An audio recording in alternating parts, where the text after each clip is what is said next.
ব্যক্তি জনৈক সাহাবীকে দেখলেন যে তিনি প্রত্যেক নামাজেই সূরা ইখলাস পড়েন। প্রত্যেক নামাজে সূরা ইখলাস পড়েন, মানে তাকে ইমামতির দায়িত্ব দেওয়া হয়েছে। প্রত্যেকটা রাকাতে তিনি যখন সূরা ফাতিহা শেষ করেন সূরা ইখলাস পড়েন, তারপরে অন্য কিরাত পড়েন। এটা কি ইউনিক না?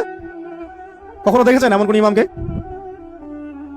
তো উনি এটা পড়েন। তো এই বিষয়টা তাকে বলা হলো যে আপনি এটা কেন করেন, আপনি এটা বন্ধ করেন, মাঝে মাঝে পড়েন, পরামর্শ দেওয়া হচ্ছে। তিনি বলছেন না, আমি বন্ধ করব। তো এমন অবস্থা হয়েছে যে কেসটা রাসূল সাল্লাল্লাহু আলাইহি ওয়াসাল্লামের দরবার পর্যন্ত পৌঁছেছে।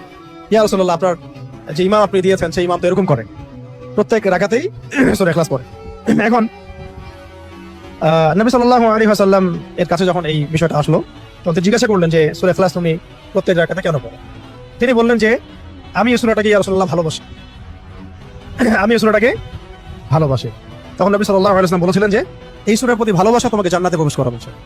কেন তিনি সূরাটাকে ভালোবাসতেন এটারও ব্যাখ্যায় হাদিসে আরো ব্যাখ্যা আসছে, যে বলা হচ্ছে তিনি এই সূরাকে ভালোবাসেন এই কারণে যে এখানে আল্লাহ পাকের তাওহীদ আছে।